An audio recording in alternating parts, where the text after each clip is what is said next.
Hello, hello. This is Christina Barney watching Black Tea News.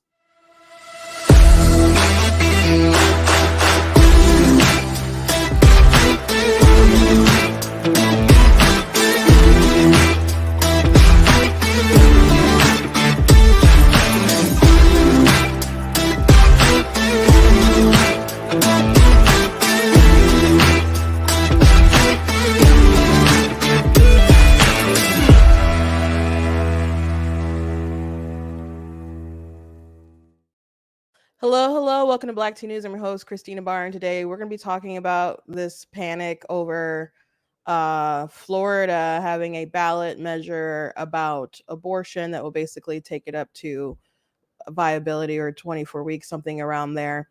And there's people saying, aha, DeSantis was greedy and now it's going to cost the election, etc., blah, blah, blah. And there's just doom and gloom because of what happened in recently in Ohio and Michigan, which Michigan, there are lots of things that are going on in Michigan. But I think there's reason to not throw in the towel. And it's annoying for people who want to. And I'm basically me talking about this essentially the entire time. I don't even know if I'm going to go full hour today. I already told you guys that I was planning on doing a little vacation to focus on this book I really would like to finish. So I had kind of no intentions of going live today, but this was grating on my nerves. I had to talk about it. I had to talk about it with you guys, or else I would have just been thinking about it and thinking about it, thinking about it. So I had to at least get it out a bit and go on from there. So the rest of the week, I will not be streaming live.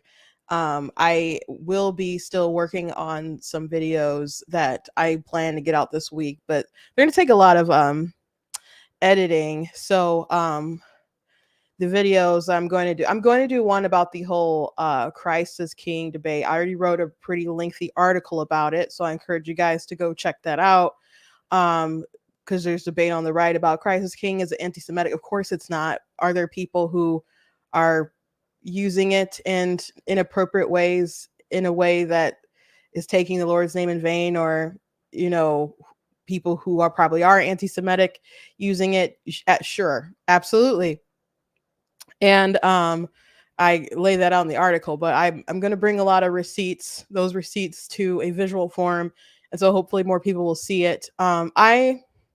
I listened to Lauren Chen's debate about it when she held a live stream, a space on X, formerly known as Twitter, and I listened to her. She did a video that was supposed to be kind of more from the theological perspective, and she did another video talking about the live stream itself. And I'm really disappointed in the way that she talked about it and covered it. Like in her last video, and I just watched it maybe like not even an hour ago. She talked about how it wasn't about Groypers, which is like Nick DeSantis's crew.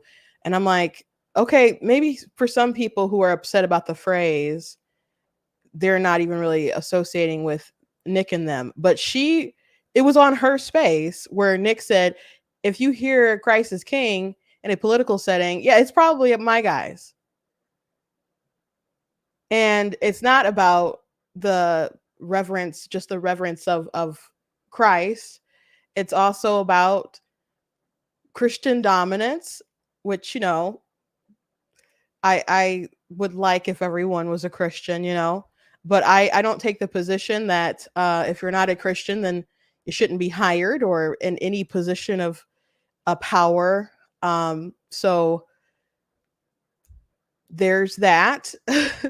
And they associate it with more than just, a God is good sort of thing. And there's just more to it than that. But she didn't mention that in any of her follow-up videos, nor was there any rebuke when Nick said things like that. So I she might have her own little section in the video, but I was just floored with it. I'm like, why cover it in this sort of way? But yeah, so I'm gonna go ahead and put that out. But I'm probably gonna film that after I'm done talking to you guys, and it's gonna take a minute to edit it. So that'll probably still be out sometime this week, I would like. But I'm really, really trying to finish this book. So I'm gonna put a lot of focus on that. But I thank you guys for being on standby. I know I said it was up in the air whether I was going to do a show today. I will not do one the next following days, despite how juicy the news may be. I'm gonna put my attention elsewhere because it needs to be, and hopefully you guys can just understand that. Thank you for the compliment. Um, Thank you for the compliment. I appreciate it. Kit Kat. Okay, so as always, you guys can go to blacktnews.com, check out different content and website articles, videos, etc. If you like what I do here, you guys can leave a donation at blacktnews.com/donate because it does cost a stream on my website, all that stuff. So you guys can support. I appreciate it. You guys can also check out different merch available at the store, like mugs and t-shirts and so on. So please go check out that stuff. And I did mention my books. I have many. You guys can check me out on Amazon. There's a link in the description that'll take you to my like Amazon influencer store where my books are at. So you guys can, that's an easy way that you guys can go ahead and check out that stuff. So anyway, let's hop to the topic of the day. So in Florida, there was a 15-week ban, and it was Supreme Court, ruled that that it's not unconstitutional under like privacy law or something like that. But in the meantime, Ron DeSantis did sign a 6-week bill. And so he got some criticism for that, including from donors. So people were like, oh, he's establishment, deep state, blah, blah, blah, puppet to the donors. There are some donors who weren't happy about Ron DeSantis signing a 6-week bill. And Donald Trump ended up bashing the signing of the 6-week bill. He said it was horrible or terrible, horrible, one of the two. And I was livid at that man for it. Very upset at that man for saying that they're terrible, especially because I think there's too many exceptions in it, but there's a lot of exceptions. So people are going around saying it's really, really radical, the 6-week bill.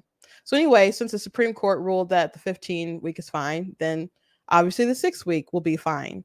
But they did approve that the ballot measure could go on the ballot in November. So at this time, when everyone's going out to vote for president and so on, in different seats, there's going to be, people going out there to vote for this ballot measure.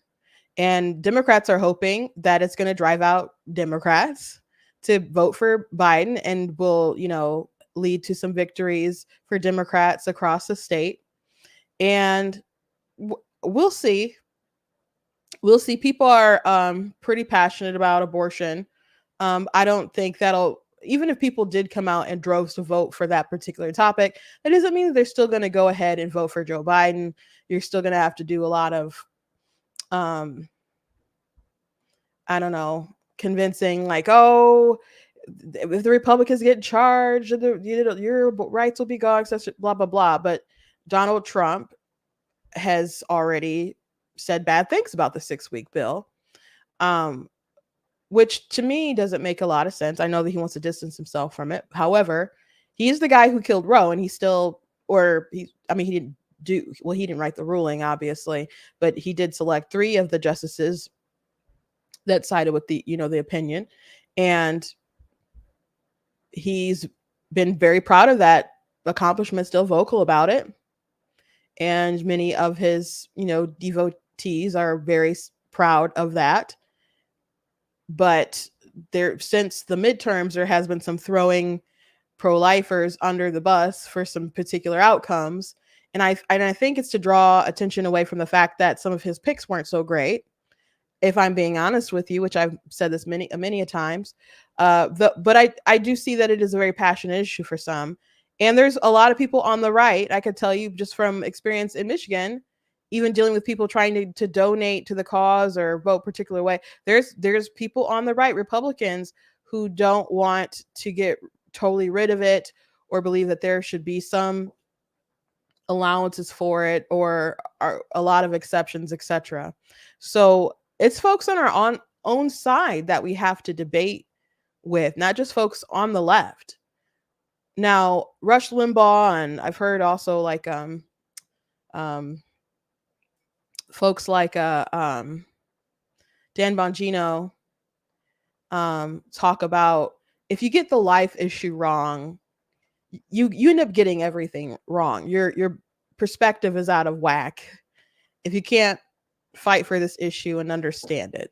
And I think that's true. I know that's true.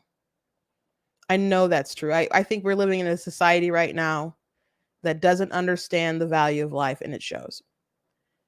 It shows, that doesn't understand the value of responsibility, self sacrifice, parenthood, putting someone before you. You know, I think we're very much living in that kind of society and seeing the consequences of that. But to me, it's so obvious a human rights violation that it's crazy. But regardless of all that, there's so many exceptions in this bill. There's so many exceptions.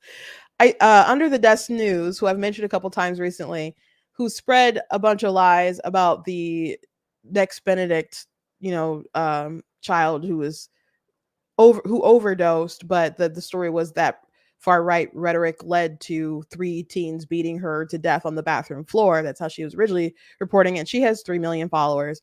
I went on her page today to see if she had since done an update apologizing for all the lies that she said.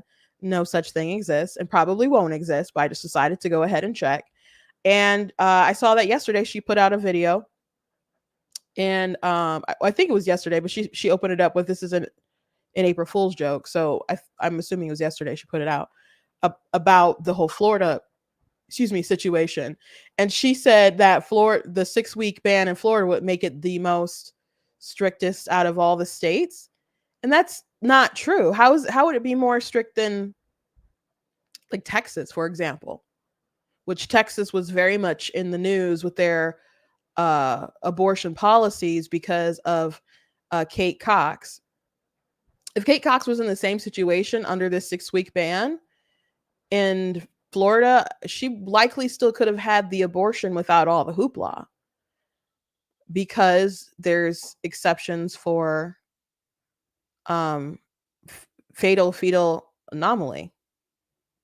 And you can survive and live a while with that diagnosis, but I still think it's probably likely that she would have been able to have that granted, because there's just a lot of doctors who don't have an optimistic view of those babies. Unfortunately, they could probably have more lasting impacts with their lives if there was a better outlook from the medical community toward these children. But I wanted to if I don't have it pulled up, I don't have it pulled up anymore. Some months ago, I talked about the law in Florida, and I opened it up this way, that all the time we're told that this conversation requires nuance. That is what we're told all the time, that it requires nuance and it requires compromises. Okay, let's talk about compromises with abortion, okay? Obvious compromise, life of the mother, which every pro-life law on the books has that, okay? Some people will say you don't really need that because you don't need to deliberately kill the baby. You may have to induce the labor and maybe they won't survive, etc. Blah, blah, blah. Whatever. I think it's just worth just granting that exception and not going through all the hoopla of that discussion, because it doesn't barely happen anyway. But they have exceptions for life of the mother, right? Life, also exceptions for severe like bodily injury or something, that included as well, right? We should do that. Okay. Another compromise: if you're sex trafficked, Oh gosh. Yeah, allow that exception, okay? We're gonna grant that exception. We're gonna grant the exception again for fatal fetal anomaly. So if there's a situation, a doctor's like this, they're not going to live, they're not going to make it to term or anything like that. Instead of, or they won't survive long after the womb. Instead of, just delivering the baby and letting them live their natural life out to its conclusion and passing away the way that they should pass away, um, you can euthanize them via abortion, right? So that's an option that's also there on the table. Okay, compromises. Um, Rape and incest. Let's compromise there then. Okay, sure. Let's put that compromise on the table. Now there's a lot of people who want to grant that exception, because obviously that's not a situation. Well, the incest thing is like they group them together. They're not always. If it's rape, then you don't need to kind of have the incest thing, and then um if it's two people consensually doing it, which is weird, uh then is that like an eugenic sort of thing, like they might have some kind of deformity, so therefore you want to unalive them? So but anyway, it's the exception is there. Let's talk. But I see that it is discriminatory, and I think pro-life people kind of need to rethink this argument a little bit, because I think it undermines the life argument. Because if the argument is it's wrong to kill babies, but you're like, but not those babies. These babies, you can go ahead and that's discriminatory. Okay, they obviously can't help how they came to be. Of course, I understand the terrible situation that the mother has been put in, and I think she needs love, care, compassion, and justice. But I don't believe that the harm that has been done to her should be turned around on the child. But regardless, we're not going to get a big debate about that today. Let's just grant that exception. Let's just grant that exception. So there's all these exceptions. All right. If I just said, okay, we'll just let's ban abortion after 6 weeks. You already have all those exceptions. Let's just ban the rest after 6 weeks. Where there's, you can detect a heartbeat, where other organs have begun to form, like the brain and other things like that. By the time the first trimester is over, like all the major organs have begun to form. Are they fully developed? No, you're not fully developed until you're like, what, 25? So, yeah, you're not fully developed, sure, but you are on your journey, obviously. And it's more than just a couple of divided cells, even though that those divided cells are still you. Um, you know, let's say 6 weeks.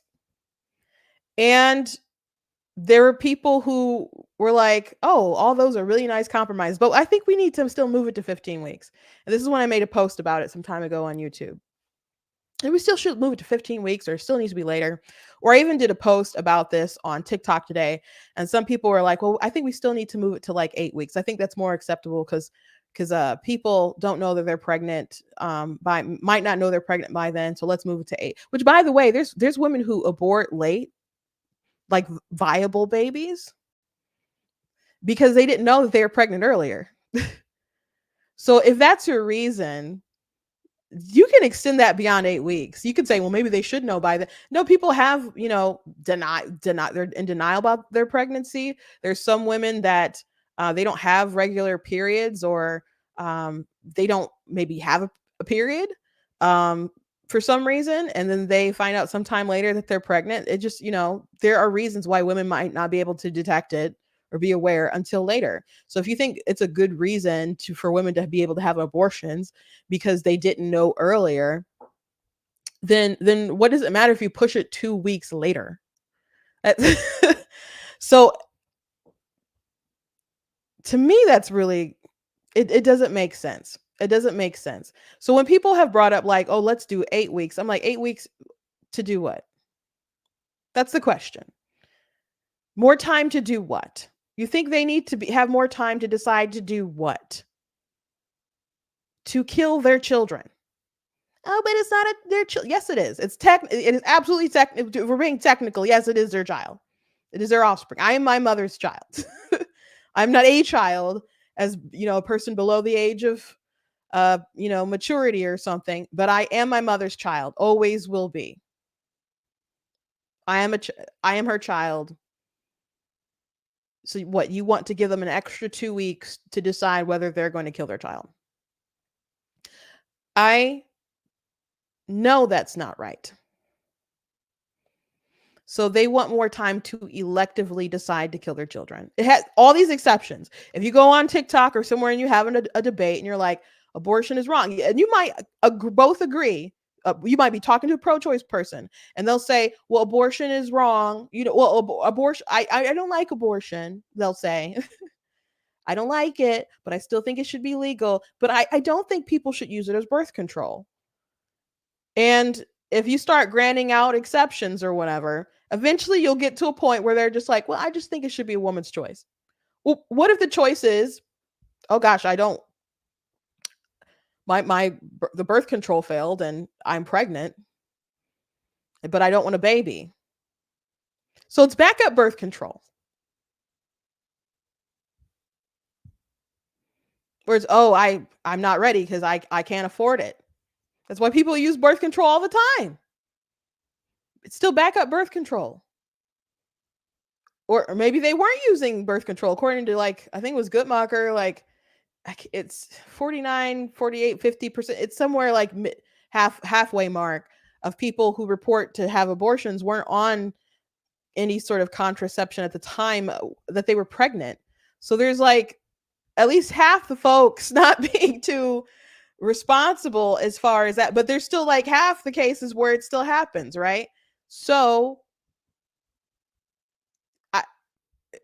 contraception is readily available. The stuff that works the most is free. If you use the A word, people will flip out. We'll just say it here, abstinence, but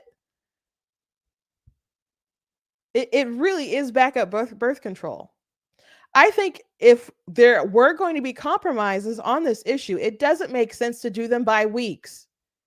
You're going to tell me that you think 8 weeks is just so morally superior to 6? Now, in that early development, like, a lot happens between the 6 and the 8 and so on. Because again, by the time the trimester is over, so much of it is formed. So much of it is formed or begun those stages with their organs and stuff. So we can make quite the difference, but is it any less of itself? Was I not myself 17 versus 18 weeks in the womb, or 7 weeks versus 8 weeks, or 12 versus 13? I was still the same human being, and I would argue that at no point was it acceptable to take my life. Not today, not yesterday, and not when I was in my mother's womb. Always the same human being. Now, if there was circumstances can make it so that taking one's life isn't maybe a good thing, but it could be a justifiable thing, or it could be the best option in a bad situation. If I was coming at you with the machete and you had a gun in your hand and you're like, this big woman is getting ready to hack me to death, and you feel that you are in imminent danger, then that is self-defense. So in a situation where it is a mother's life and they're like, well, we have to prioritize here, how are we going to maximize the most liberty here, and someone has to make a decision, because there could be a circumstance where both of them could die if they don't move or something, which I don't really know if that would be the case or not, but usually an abortion is, I mean, that if it's late term, man, it takes a long time to prepare the body to even do that. It takes some days. So the fastest way would be to induce. So, but the baby still might not survive in that scenario if they're not far along enough, right? So there in a situation where the mother's life is in danger, we can understand granting that exception. Just like if your life was in imminent danger and you're like, I got to take out Christina. She is coming at me with a machete and she's probably going to kill me. Folks would understand. And it's not that you have the right there to still take my life, but it's just because there's still being an investigation and people have to be like, okay, no, we understand that was a big lady though. She had a machete. We understand, you know? So there'd be some investigation there. You don't have full authority to just take my life.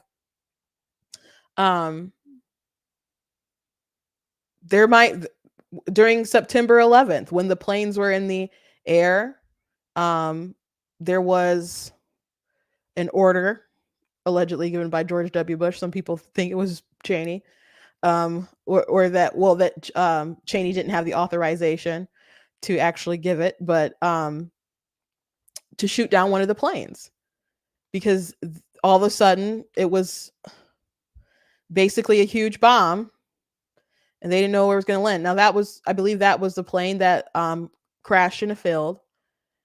But they were ready to shoot a plane full of civilians down because some terrorists had taken it over.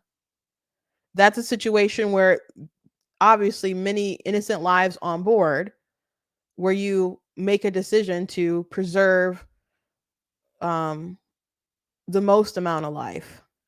War, there are casualties in war. There's combatants that are killed in war, and you make different moral decisions than you do in those circumstances versus, you know, if you're a parent to be and you don't want to mother a child or something like that. Those circumstances aren't the same. Though I have heard people bring like the war in Gaza up to try to dunk on people who aren't talking about it and are having abortion debates. So that's always pretty interesting how people, I don't know, have their morality skewed on this issue. But there are circumstances where to take one's life, you can understand. But if the circumstances, I don't think I can afford this child, you would never argue that for that outside of the womb. You would never do that. So is that a justifiable reason to kill someone in the womb? You wouldn't say, I'm going to kill Christina to improve my relationship status, or I'm going to kill Christina to further my educational goals. No, those aren't good reasons. So why do we allow that for abortion? Why? Why? So these people are like, oh, we need to keep compromising. At some point, you're basically just gonna want like what 95% of abortions should just be legal. So we'll still have like hundreds of thousands, close to 1 million lives taken every year. And then paid for probably by taxpayer dollars, slowly but surely. So all these people, including Trump, who came for this Florida law, and people who are trying to say this is so extreme, which that person on TikTok who said is the most extreme, they must know that they're lying. They must know that they're lying. But maybe that's what people are going to say, because they really, really would like Florida to be a swing state here. I'm sure that they would like to dunk on DeSantis here, to get whatever victories they can. Because the Democrat Party in Florida is just like decimated, man. They really are. So they're hoping this will give them that momentum. But Republicans cannot just roll over and be like, it's over. It's over. And there's some of these influencers who are, just bracing for the worst, which I think there's reason to not do that.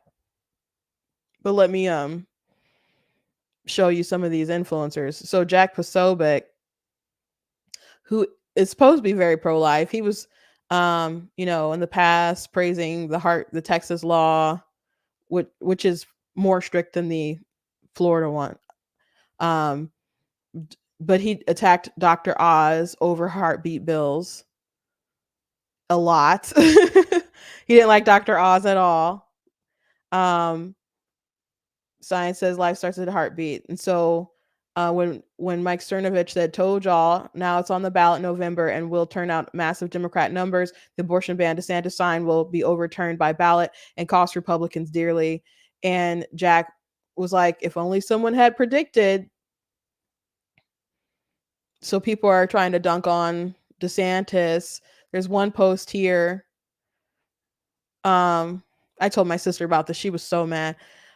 Great bleeping job, DeSantis. You couldn't leave abortion alone at 15 weeks. You had to be adored by Iowa evangelicals, got greedy, had it reduced to 6 weeks. And here we are. Abortion is now on the ballot on November to vote for viability at 24 weeks. Nothing brings out liberals and moderates more than this. Florida Supreme Court approves abortion marijuana amendments for November ballot. So when I told my sister about the greedy line, she was so upset. She's like, we're talking about taking lives. We're talking about taking lives. Now, I think at times DeSantis, like when he was on the debate stage and they talked about the 6-week bill, even when he was going up against Newsom, I don't think he defended it very well, to be frank. But I kind of think that there's so many, like if your position is that life starts at conception and that is the correct position, that's when our human development begins at that stage, you know, when that sperm meets the egg and stuff. If that's your position, then 6 weeks, like what is that even for? Just to say that you have some leeway, and so it's not a total ban. You know, I that's what I think. It's kind of, well, it's not a total ban. There's 6 whole weeks. But there's a lot of exceptions in there, and that I don't think are totally consistent. So I don't know if that's why it seemed like it was kind of hard to defend a little bit. But he's going to have to defend the bill, and unlike DeWitt, he probably will. And I don't know how much DeWitt. I don't think it didn't seem like he was really going out there and campaigning for it, like in Ohio and stuff. And you have to also keep in mind when these other ballot measures, like in Ohio and especially in Michigan, were there, the pro-life movement was severely outspent. I also don't think we fought for it very well. I think the language that we were using wasn't great. Not we as in like a movement. I think I talked about it fine, but like the major pro-life organizations weren't talking about it great. They're like, it's too confusing. And the people who maybe are confused aren't, they don't know that they're confused. So what, why go that route? Okay? Like it's too extreme, too confusing. Like they don't think it's too extreme and too confusing. You're gonna have to go with a different pitch, right? And how it was written on the ballot, I'm like, if people don't know before going to the polls, they're gonna vote for this. They're gonna vote for this because of how it's written. Because people don't actually know how extreme it was. Kellyanne Conway is apparently, you know, telling Republicans to go ahead and that this is a killer issue. But Joe Biden is out there, you know, telling Democrats to rally around it. Like there has to be a difference here. There has to be a difference here. You can't just retreat. You cannot just retreat. Here's a Roger Stone commenting under Cernovich's post and saying, proving yet again what a total bleep hole Ron DeSantis is.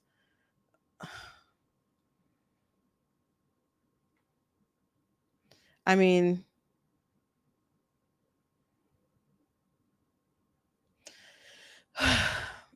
the sort of things that these people are saying is just a mentality of just throwing the towel. And I think that is unnecessary, especially right now at this point. It's because, again, I think DeSantis will go out there and fight for this law in a way that other leaders did not do that. And hopefully the Florida Republicans, I would assume, are far more prepared and far more organized than we were in Michigan, and probably how they were in Ohio. I would assume they are a far better machine. Also, I think they have to reach a threshold of 60%, not 50. And if that is the case, they're going to have a lot of Republican crossover, as well as a large percentage, if not basically all the Dems, and as well as a good chunk of the independents, to go ahead and pull that victory. So I think there's a better shot than people are really thinking about. Someone said, yep, it's 60. Thank you. So if it's 60,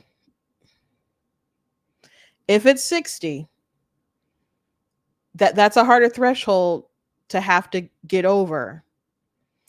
Now, up to the point of like viability, if it's like 24 weeks or something like that, people say 6 is too early. And again, it has all these exceptions that people want all the time. They need to phrase it as, the opposition needs to say they can feel pain. And might as well just throw in consciousness at this point. There's so much we don't know about consciousness. But most people who debate consciousness and say we need an exception there, that they want the limit to be at like 20 weeks, because for that leeway, that door open to for in case, that's what Destiny and some other folks argue. So are you going to protect the baby at the point where its brain has begun to form and there's a heartbeat, or do you want to allow that baby to be killed at the point where they can feel pain? And that's not enough for some people. But here's the deal. Most people believe that abortion is bad. But people will go the route of, well, it's still someone else's choice. And you need to present the argument like this. And if someone knocked on your door and said, I would like to kill my neighbor, right now it's not legal. But if you sign this petition, and I get enough people to sign this petition, it will be. So will you sign this petition? Most people would say that's crazy, and I don't want to be party to that.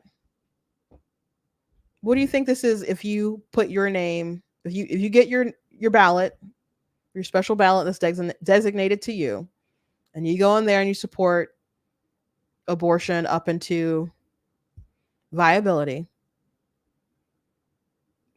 It's not you doing the abortion, but you're saying that these human beings, even at 6, 7, 8, 9, 10, 11, 12, 13, 14, 15, 16, 17, 18, 19, 20, 21, 22, 23, probably 24 weeks up to that point, should not be protected against violence. That's what you're saying. That's what you're deciding. And I know Trump has already said he doesn't like 6-week bans, but I think that was mostly a dig at DeSantis, to be frank. I don't even know if that's an ethic. I think strategically he, is trying to think about this issue and not get creamed in the election over it. But I think it was mostly a dig at DeSantis. I think he at least needs to phrase it like, this is a choice that's on the ballot for Americans. And ultimately, right now it is their choice. But if you decide to do that, I don't know if he wants to go this far, but he likes to be angsty. You go ahead and say that blood is on your hands. Someone in my comments today, when they said that it should be 8 weeks instead of 6 weeks, I said, why?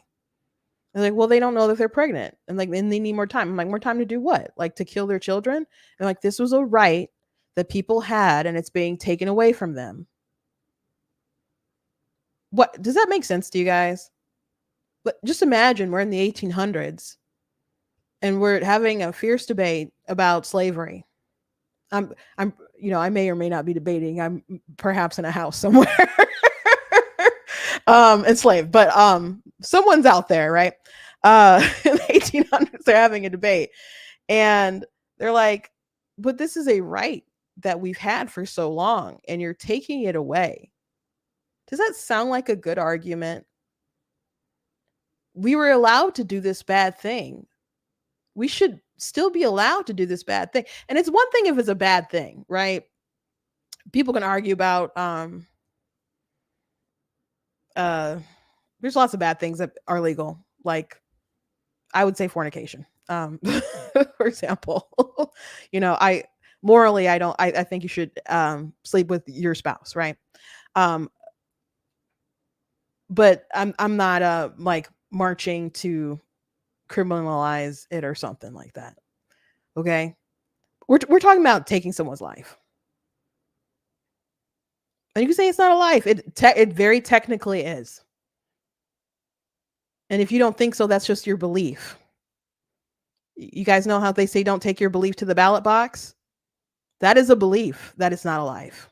It is technically a living human being and your child. If we want to take the emotion out of it, which pro-choice people don't want to do because their best arguments are anecdotal stories for sure. Anecdotal stuff. I was listening to a debate last night. I was only listening for a little while. And these black conservatives were arguing with I guess I think it was a white young lady. And I guess that wasn't relevant, but they were talking about the issue of abortion, and he was saying like 98% of them are like elective, like that don't need to. I mean, and that's true, basically. There's you can go to Gutmach or other places, and you can basically find that most people aren't having abortions because their life is in some kind of imminent danger or something like that, or medical issues, or even like um fetal anomaly kind of issues. Most of them are, hey, it's going to change what Trent Horn said is true. It's not to preserve your life, it's to preserve your lifestyle. It's just the truth. And there's people who have more sympathetic stories than others, but that's ultimately what it boils down to. And so he said they're mostly elective. And the girl says, yeah, but people feel bad. So what does that mean? What does that mean? Let's go back to 1800s again. Again, you know,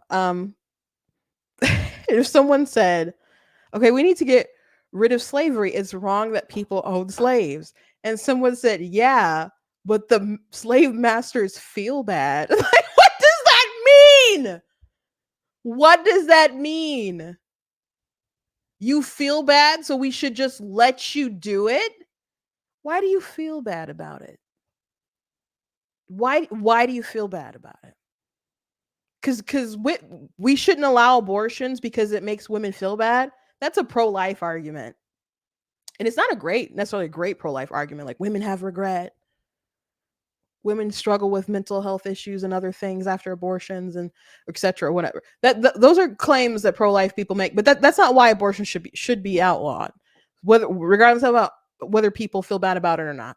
But that is something people on the right will say. Well, not just the right, because you can be left-leaning and still you can be a Democrat or not a Republican or whatever, conservative, and still be pro-life.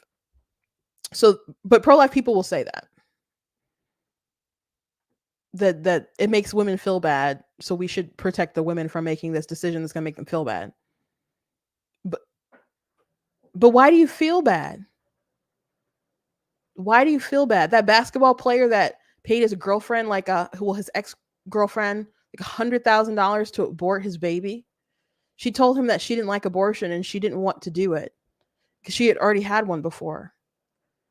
And he really was pressuring her into it. And then he gave her $100,000, and she let the cat out of the bag when he was celebratory about some other girl having his baby. So she was like, well, I remember when, kind of, and put him on blast about that.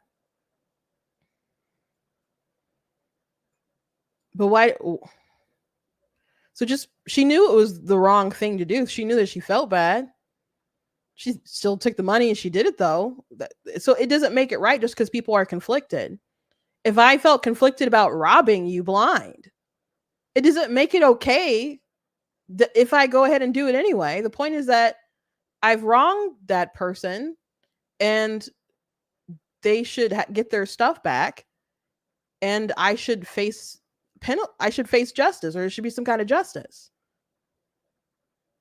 You don't just, oh well, they felt really bad about it, so just decriminalize it if you feel bad. That's a crazy argument. People feel bad because they know that's a human life. There's so many people with like the shout my abortion stuff. Some people are so gross with their stuff, and I think people are overcompensating to you know, soothe some hurts, so they don't want to feel it, so they're just really outrageous. But there's some people who have stories that are just so agonizing. I saw there's a filter on TikTok where it makes you look young, and I felt like mine didn't quite make me look like myself, but when I tried to do it, but there was one woman, when she did it, she just cried. She was crying because she had an abortion in her youth, and she imagines that if she had a daughter, it would probably look like what she was seeing on screen. People have deep regret. I've never had a conversation with someone who claimed that they didn't regret their abortion that I believed. And I'm not saying like, they're not out there, but everybody kind of seemed to be overcompensating. And it seemed like the hurt was evident. But even if they were jolly okay with it, still wouldn't make it okay to kill the baby. So Ron DeSantis and Florida Republicans need to get on board with this. And the Republicans who aren't on board need to be educated and debated with, I suppose.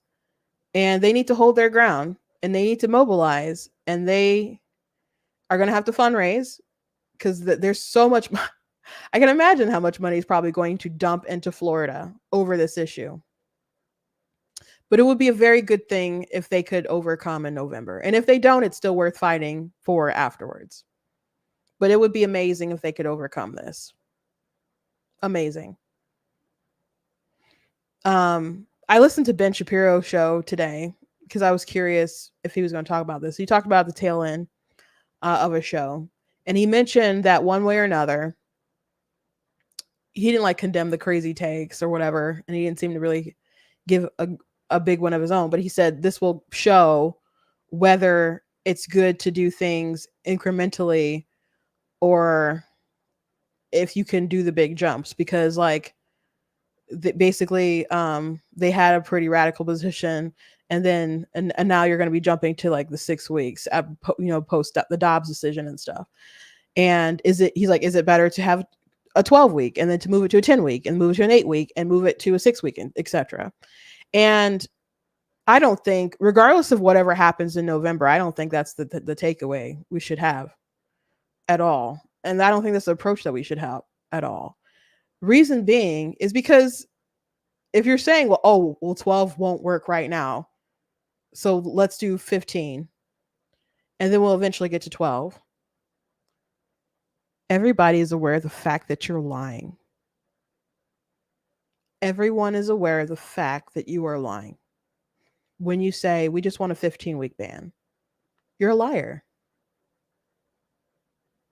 You want a total ban. You're just you're just kicking the ball down a little bit, and hopefully you'll get to that point where you totally take it away. So the pro-choice people who will say they just want to take all rights away, they don't want to stop there. It's true. They're right. They're correct. You're being dishonest.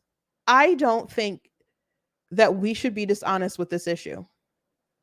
And I know he's not a Christian, but we still have the same core kind of beliefs there about the whole lying being bad thing. So we should not lie about this issue. The thing about the folks who are pro-choice, pro-abortion, they're very clear about what they want. The Democrats are very clear about what they want. They're coy when they're confronted with it. You know, they don't want to say up front like no limitations, but they won't answer the question when they're asked point blank about it because they do want no limitations. And some of them have basically said it point blank. Hillary Clinton, the day before hours before their due date, no rights for that child. Beto O'Rourke asks, like, hey, did I have value the day before I was born? That's the mother's decision. Obama, when do human rights start? That's above my pay grade. You know, Gavin Newsom, Sean Hannity basically cornered him when he had the debate with DeSantis. All these people want no restrictions. And they might say like 24 weeks or something, but they still put in other sort of measures that allow for abortions past that point in time. But they know that most are done, you know, by that point anyway, when you get to like 24 weeks or something.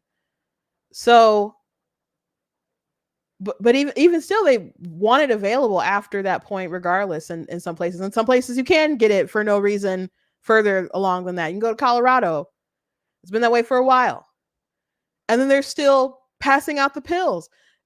Under the desk news, when they reported on Florida, they're like, good news is that you can still get the abortion pills. So regardless, even if you pass these laws, unless you somehow crack down on these pills, people are going to be popping them at home somehow, some way. So this whole like, we got to just take it 10 weeks, 8 weeks, 6 weeks, while they're like, nope, all the way to the end. There is only two consistent positions, guys. Only two. That you protect life, or you just allow that child to be killed as long as it's in the mother's body. As long as it's in her womb, there's a death sentence on his head. Those are the only two logical positions.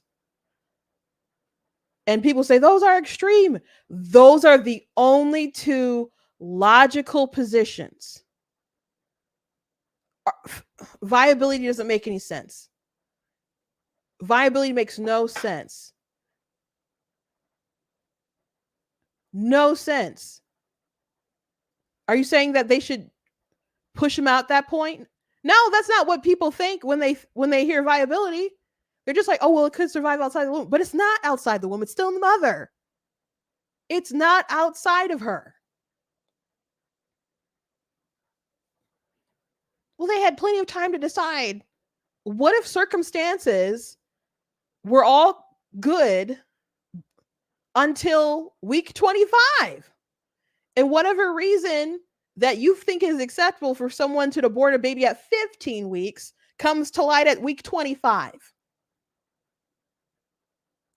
It's the same person. You may think it's more cruel because they're more aware and stuff. It won't matter long after they're dead. Like, it doesn't make any sense, guys. What kind of like distinct experience in the womb do you think is so significant between like week 23 and 24 or 5 or something that you're like, oh, now it's too late to kill it? It doesn't make any sense.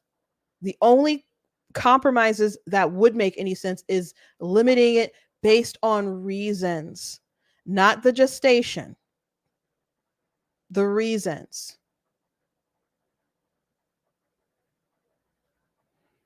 But them saying it's in her body, she should be able to do whatever she wants with her body, which that doesn't make any sense. It's still, you know, not her body that she's killing or whatever. But that's their ethic. They're going with it. Okay. If we say that we have to protect life, then we have to protect life. So all these Republicans flipping out, start doing your freaking part and persuading. Maybe we will lose this stuff for a while because we haven't been persuasive enough and we haven't been honest enough. I like Ben Shapiro. I love Ben Shapiro. But that attitude of like, well, maybe we'll see if maybe we just need to keep doing the incrementalism thing. You are lying to the American people. And that is the biggest complaint from pro-choice people. This is what they say, but this is what they really want. And they defame and they lie about the pro-life community, about a bunch of different topics, but they're not lying when when there's ulterior motives as far as them passing these bills. Because the ultimate goal is to ban abortion, yes. Or at least it should be. Maybe it's not for some organizations who maybe profit off of the long game. I don't know. But that should be the ultimate goal. So doing these temporary things, they know you're being dishonest. And I don't think we're going to win that way. And I wonder what Abolition Rising is thinking about all this, because I saw a debate between them and Joel Berry, and it was very enlightening. It was very enlightening. And I recommend you check it out, because a lot of the things in the pro-life movement versus the abolitionist movement, like the pro-life position doesn't make sense. And I was really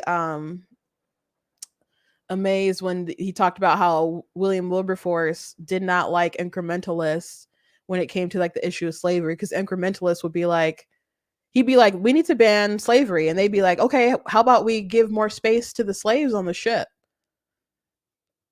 They would get in the way with different stuff, you know, as opposed to going just, no, we need to do the right thing. And there's people who aren't willing to do the right thing, but you still have to go out there and keep trying to persuade them to do the right thing. There's good and there's evil, and there's some people who you can persuade. There's many people who can be persuaded, and I'm thankful that people have told me that I've persuaded them. I think that's one of the best compliments, for sure. But you're not gonna be able to persuade everybody. Some people just need to be defeated. Some people just need to be defeated, and then they'll get used to the new world. And that's how it was in the 1800s too. There's some people who couldn't like deal, okay, with the whole new order of no, you cannot own people. But it is what it is. So someone said, I know it seems like incrementalism is compliance. Compromise. It is definitely compromise, but and you could say it's fine to make those compromises if it's going to lead to more lives being saved. But I think ultimately, it probably won't. Some here and there. I think as long as like the pills are around and being shipped from state to state, I don't know about that, but the point is that our side isn't being ethical about our intentions, and ultimately we're not doing the right thing, just from our side perspective, and how their accusations are accurate, that our intentions are not pure when we say, oh, we just want a 15-week ban. It's a lie. It's a lie. And I didn't like people saying, I mean, I guess there's plenty of people who probably did think it was a states' rights issue, and it shouldn't be Roe v. Wade federally or whatever. I just don't think it should be legal at all, like across the country, because it's a human rights violation.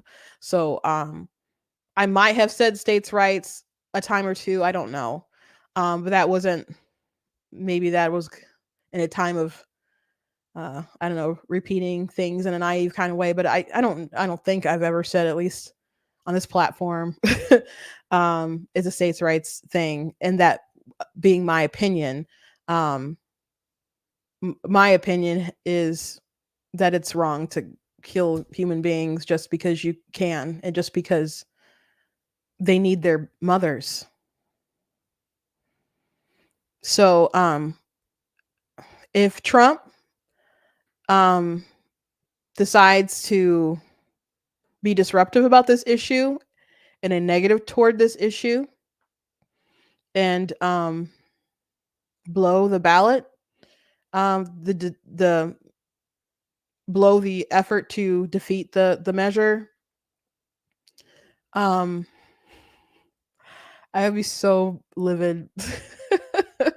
How he proceeds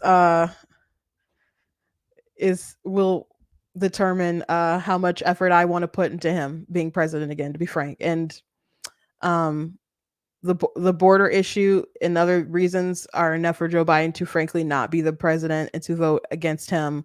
But I need Trump to do. He doesn't even need to do a lot, but I need him to have some moral courage here. I think DeSantis will have moral courage here, and definitely better organization than other states had. I was disappointed that I wasn't in Ohio at the time of all that stuff going on. I know it was really hard in Michigan. My sisters are in the chat. They know it was hard. It was really hard to fight for life, even with folks on our side. It was disappointing. But and then we were just outgunned, with money, manpower, etc. We just did everything wrong. I think Florida is probably far more competent. And again, it has a lot of compromises. I don't even like the bill. I don't even like the bill, really, because I think it has too many compromises. But it is what it is. And I definitely don't want them to be able to abort babies that can feel pain and other sorts of things. So Godspeed to Ron DeSantis and the Florida Republicans. 60% is a lot to have to get to pass their initiative. They probably will have high turnout. There will probably be high turnout anyway. It's election year.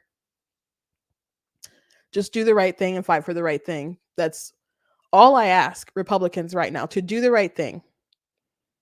And if Republicans are willing to throw away some really important issues that really should define them, through which all issues basically trickle down from, I don't know what is the point. Is it just sometimes you cut taxes for a little while and they're temporary? Because even the Trump tax stuff was temporary. They'll pass a tax cut and it'll be temporary. They're like, well, we got to do another one. What if you're not in power then? Like, well, we got to make sure you stay in power and not vote keep that abortion topic away so we can keep stringing you along with tax cuts. No, you got to stand for more than that. And I'm not saying that life is the only issue, but I'm seeing people say like, oh, these Republicans between abortion and Social Security, they're going to lose the election. And it's like, something needs to be done about, I know people don't want to hear this, but something needs to be done about Social Security. It is a ticking time bomb. That's just reality. But it's like, you guys don't like any sort of fiscal responsibility. Okay, I don't even know what we are anymore. I don't. I don't. So we better figure it out. Anyway, that's all. That's all I got to say on this issue today. And I thank you guys for sticking around and listening, because I needed to talk about it. And I'm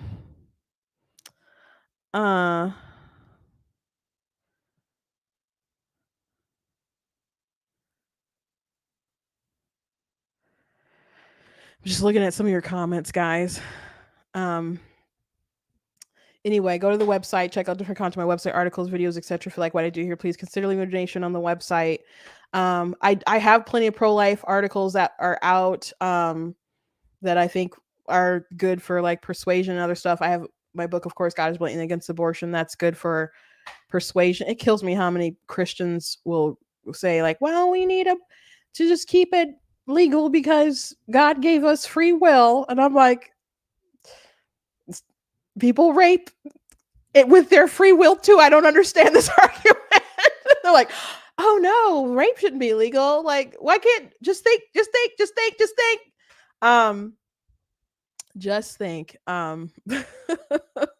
So anyway, you guys can check out some of my stuff that I have, some resources, but we'll be talking about this topic a lot, I'm sure, as we gear toward November, but I really want Trump and these influencers. If Trump puts out the word that some of these influencers who've gone flippy floppy on the topic will realign themselves, I'm sure, because they are that fickle. They are. Yeah, there's a lot of influencers online that are just yes men, and it's kind of gross. But hopefully he does the right thing. I'm gonna reach out to some people I know who um have him on speed dial.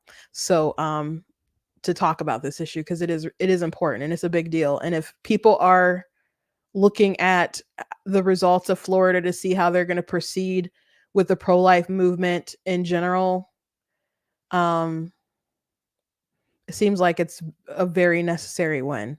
Regardless of what happens, I'm still going to want to fight to do the right thing. But um, I think it's important to get a good victory here. But we need to save the lives. Period. At the end of the day. At the end of the day.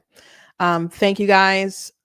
I will not be live for the rest of the week. So that's me officially saying that. Don't expect me live tomorrow. I will be posting some videos. Some of them might be clips of lives that have already occurred or clips of stuff that's already occurred. But I am going to be filming some stuff to put out there that will be new. So you can look for that stuff. I'm about to film something as soon as I get done talking to you guys. But it will take me some time to edit it. So hopefully I get everything I would like to get done in this week, in this time off. So just be praying for me. Okay. God bless you guys. And I'll see you on